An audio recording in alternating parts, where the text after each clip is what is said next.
Hi all. In my today's videocast, I'll talk about accessing managed property in JSF2 based applications. How do we directly access the managed property in any of the JSF based managed bins or something? So before that, first of all, we have to know what is a managed property. Managed property are nothing but the objects or, or the variables which are being carried or like hold by your faces servlet or maintained by faces servlet. So those are called the managed property. Say example, your managed bin. So in our previous demo, I have used JSF demo bin as my managed bin. So even if JSF demo bin will be treated as a managed property for our faces servlet. So any query parameter that has been served through faces servlet or anything else whichever has whichever is maintained by our faces servlet is known as managed property. So in my demo, I'll just show you how do we access them. So first of all, I'll show you how do we access a query parameter in our JSF managed bin. Say example, I am accessing an URL called welcome.xhtml and the query parameter is ID and the value is 34. So how do I get the 34 number in my JSF managed bin? So for that, I have declared a string called query param, and I have the setter method of the particular. I have the getter and setter for the particular parameter. Mainly, you need the setter of your field, and the most important thing when you access a managed property, there is an annotation called @managed property. Uh, so which is part of javax.faces.bin.managed property, and it has a parameter called value.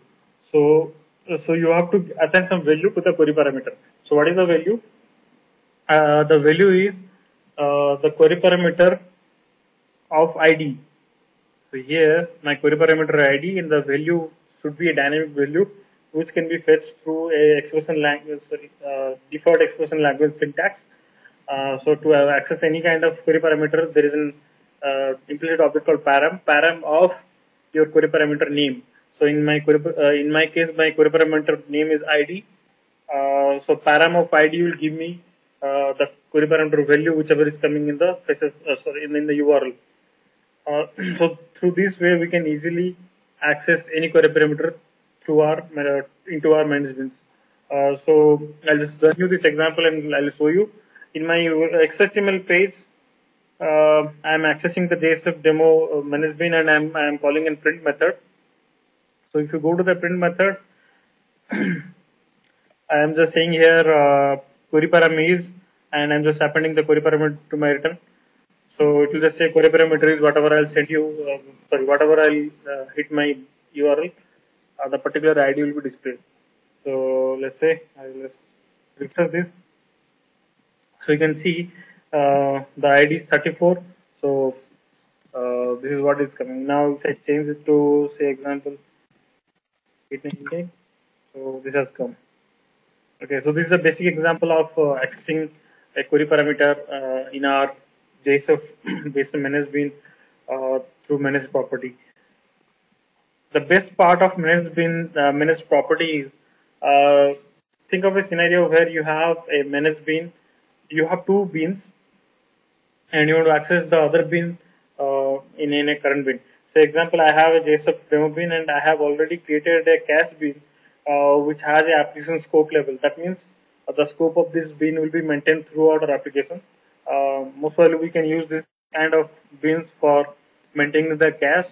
So, for a demo purpose, I have created a map of string on string, and I'm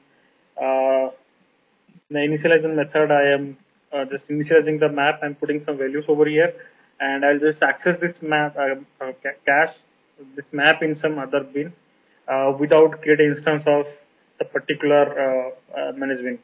So this is my typical class. So the cache is being created here, and I'll access this cache in my JSF demo bin. So just to brief about this application scope managed bin.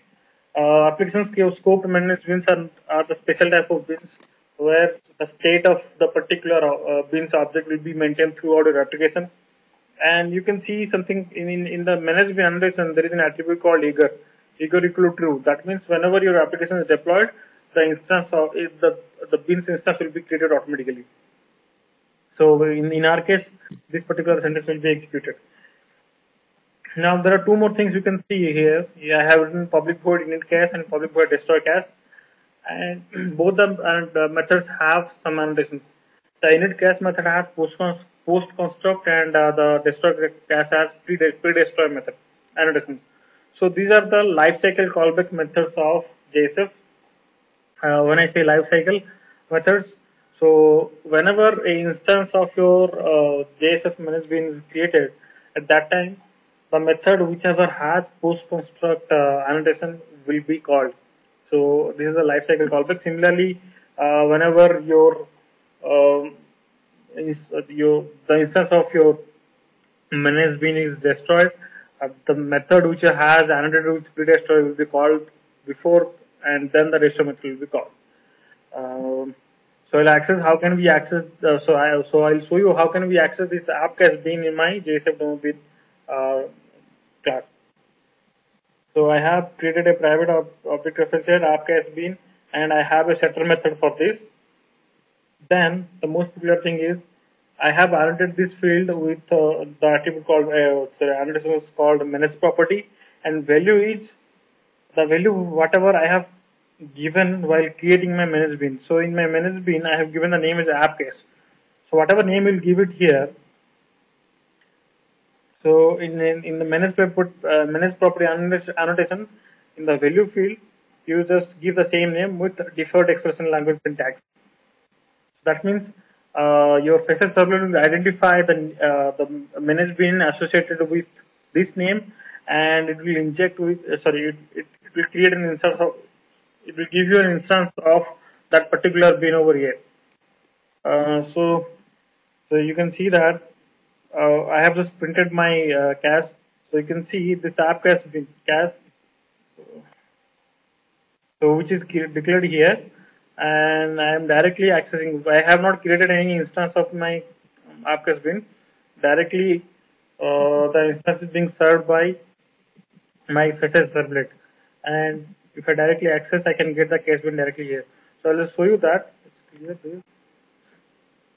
So I'm just printing the cache, like the map, in this method. So let's say